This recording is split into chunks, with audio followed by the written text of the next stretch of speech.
that looks at the impact of initiating in a 2-year college as compared to a 4-year university on student academic and labor market outcomes.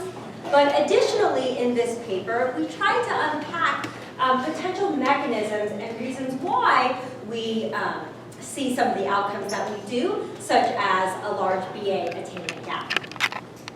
So I don't need to motivate why this topic this group necessarily, but I'll just spend a couple of moments talking about why we care. We know that many students enter the community college system every year.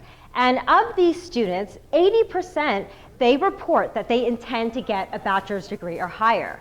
Unfortunately, we also know that too few students manage to make this leap. So Jenkins and Fink in their 2016 report used the 2007 fall cohort, and they found that just 33% of students who start in the community college system actually transfer to a 4-year school. And of those students, just 42% go on to actually earn a bachelor's degree or higher within 6 years of starting. And so these numbers are problematic for a number of reasons, but mostly because the 2-year college system, the community college system, it serves as this vital low-cost pathway towards degree attainment. But clearly, many students who state that they have that goal, they're not achieving it. And so understanding why is kind of where current research is going, and we've tried to do that as well in this paper. So this study has 3 main goals. First, we aim to estimate, or I should say replicate, the numerous studies that are in this field, and we estimate the impact of initiating in a 2-year college on both academic and labor market outcomes. So we pull from prior research, and we estimate the impact on BA attainment, which will really be the focus of this talk. Prior research has consistently reported negative impacts here, and we'll do the same. And then given our data set, we're also able to look at full-time employment and average earnings. So the results currently in the literature are mixed as to whether there's this penalty in terms of earnings when students initiate in a 2-year college as opposed to a 4-year university. And so we're going to look at that, but also having this other variable, full-time employment, can kind of shed light on this outcome. Our second goal is to estimate whether these effects are the same for student subgroups. So today I'll mainly focus on gender, but in the paper we also look at whether the effects on academic and labor market outcomes are consistent across student ability groups as well.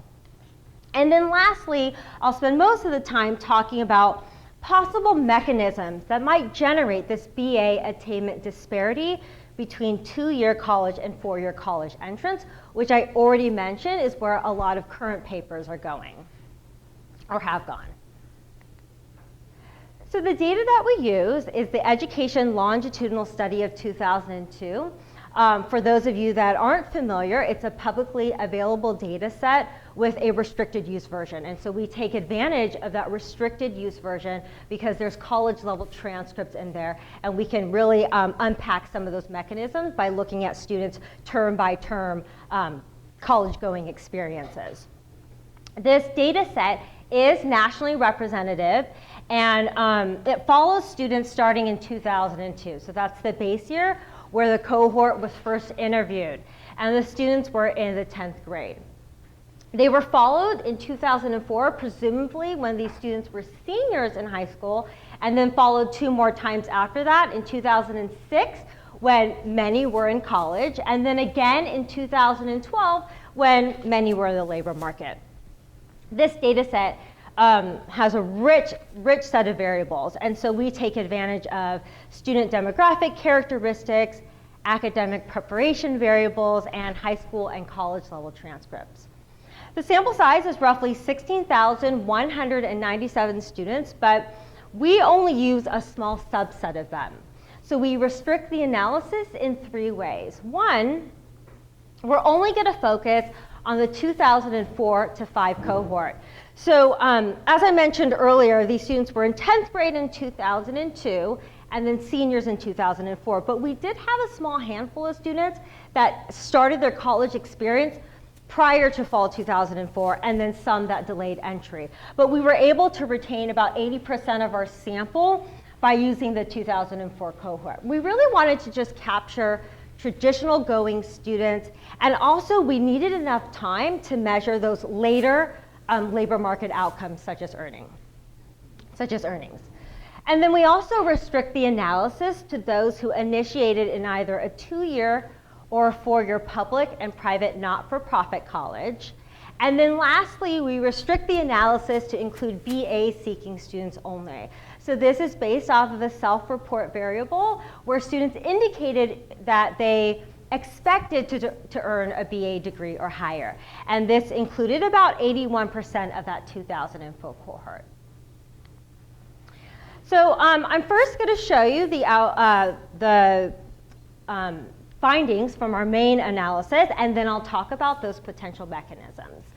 So here you're looking at the impact of initiating in a 2-year college as compared to a 4-year college on these 3 outcomes I discussed earlier.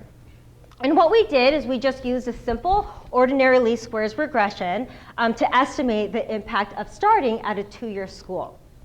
And we include in this model a variable that's just an indicator for whether students' first institution was at a 2-year school or a 4-year school, and then we include a number of control variables in this first model.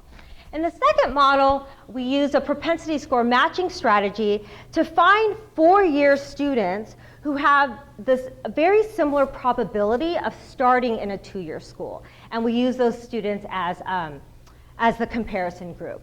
So right off the bat, you can see that we also find this BA attainment gap, and it's roughly similar to what studies have found in the past. Looking at column 2, it's about 19 percentage points. If students initiate in a 2-year school, they're 19 percentage points less likely to earn a BA degree. We didn't find an impact on full-time employment or average earnings in 2011. Interestingly, however, these average effects do differ by gender. So you've already seen this. This was on the previous slide. In column 2, I run the same analysis, but I only include my male sample. And then in column 3, same thing, but I only include the female sample. And what you see is the BA attainment gap, very similar across the male and female sample, but it seems that female students within this data set, using this data set, do seem to experience a penalty in terms of full-time employment and average earnings in 2011. So there have been other studies that have shown this penalty to average earnings. Ours is roughly $3,200 a year. But this could partially be explained by the notion that the fact that they're less likely to be employed full-time. And I also look at whether they're how likely it is they are to be employed part or full-time, and that is also negative with a pretty similar coefficient. So now that we've established, our findings are very similar to those other studies, the main point of this paper, one of the goals, as I mentioned, is to now kind of get into the why. Why do we have students that initiate in a 2-year school, they expect to earn a BA degree, but they don't transfer? And for those that do, that successfully transfer, why don't they earn a BA degree? And so we pull from existing literature and examine the extent to which we see these 4 barriers to transfer success. So the first is slow early academic progress. I'll talk about each one in a moment. 2, students make progress, but they simply just don't transfer. 3 is that students experience a credit loss at that point of transfer. And then lastly, students experience what we call a post-transfer academic shock. So this first one, slow early academic progress. So there is existing literature that talks about how important academic momentum is during the first few terms in college. So meaning that students are enrolling and completing courses, and that they're gaining that academic momentum. It's largely related to degree attainment. So to investigate this barrier, we created 4 measures, very similar to prior studies, that that serve as a proxy for momentum. So one, we looked at any credits students attempted during 3 time points during the first 2 years in college. We looked at college level credits, so this is going to omit any remedial courses. We looked at any credits earned and then college level credits earned. And so for this presentation, I'm just going to focus on any credits earned and college level credits earned. So what you're looking at here is I've plotted cumulative credits earned for our 4-year entrance and those students that initiated at a 2-year school at time 1, which is the end of first semester, at time 2, which is the end of the first year, and then at time 3 at the end of the first 2 years. In red, you have your 4-year students, and in blue, in your 2-year students. So I'm going to focus on the solid lines, which represent the college level credits earned, so that omits any remedial courses. Right off the bat, you see that there is this difference in credits earned right off the bat at the end of semester 1. It's small, but it's there. And at the end of the first year, it gets bigger. And then it's even more pronounced by the end of first year and is equal to about 6 credits, which you could think of as 2 3-unit courses. And so there's a number of reasons that might explain this. But one might be is that students are diverted into more remedial level classes. And you kind of see that here. The dashed lines represent any credits earned. And you can see that the gap for 4-year entrance is much smaller than that for our 2-year entrance at every time point. And so that could be one idea. But other than that, there's something in that 2-year environment that could possibly be influencing students to take fewer credits, and that impacts their academic momentum. Second, we investigated the extent to which barrier 2 exists. And that's this idea that students are making progress. So they have this academic momentum, but they simply don't transfer. And so to look at this, to look at the extent that this mechanism exists, we plotted the proportion of transfers to 4-year college for these different groups. So in column 1, these are all of your 2-year entrants who aspire to earn a BA. And you see that 41% of them successfully transfer to a 4-year institution at some point after 2004. The proportion is larger for our associate degree earners. Now we're talking about roughly 60%. And these numbers are on the higher end if you look at prior studies. And then to the right, you see that I've done the same thing, but now I'm plotting the transfer rate dependent on college level credits earned. So you see that there's this direct relationship. The more credits earned, the larger the rate of transfer. But still, if you look at that last bar, there are students that are earning more than 60 units, and 44% of them fail to transfer. And it's at that 60-unit point where students have earned an AA and are ready to make that transfer. So the question is, why does that happen? And we know from prior studies that have used focus group and survey data that the transfer process can be quite complex and confusing to navigate. And so even though students are making that momentum and they think that they're on track, by the time they actually make the decision to transfer, it could be that maybe the units don't actually go to their transfer destination, or maybe they haven't actually taken the right steps for that destination college. And so that could be one explanation why students are making this progress, but they don't transfer. And then third, we looked at credit loss. So this is the idea, very simply, that when students transfer, they experience a significant loss in their credits, and that just puts them farther behind to earning that BA. And maybe they can't stay at that destination college for more than 2 years. So we definitely found evidence of this, and it's very similar to another paper that I believe used the data from BPS. So we found that 47% of students successfully transferred 90% of their credits. But a third of them couldn't transfer any at all to their destination college. And so this is problematic, especially if there's a relationship to BA attainment.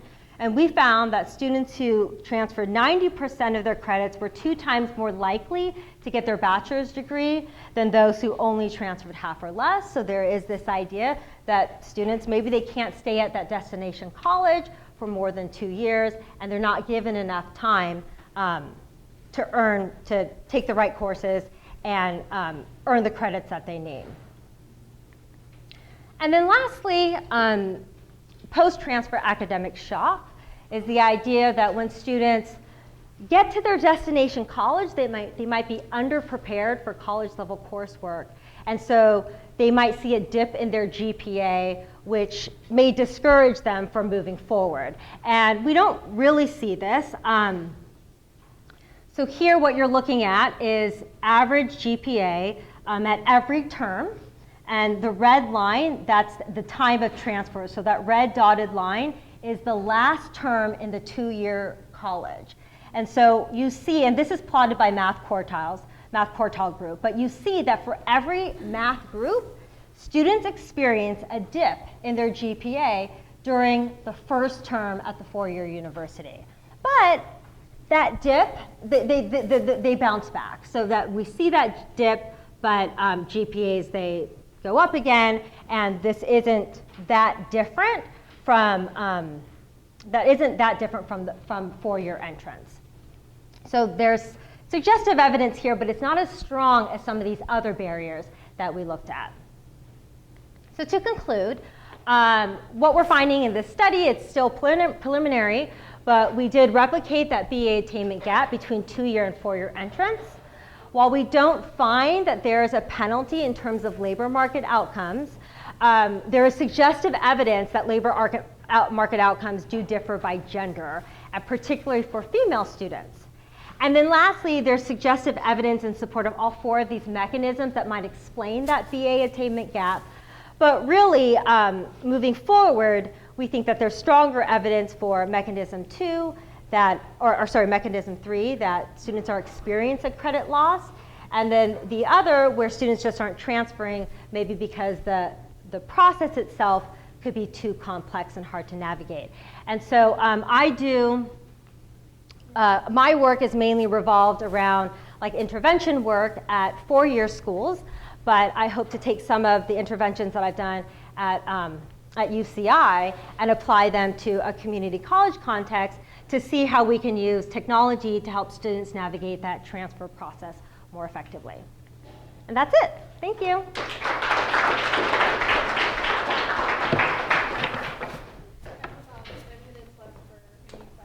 Okay. For any of us or just me? Or Yeah.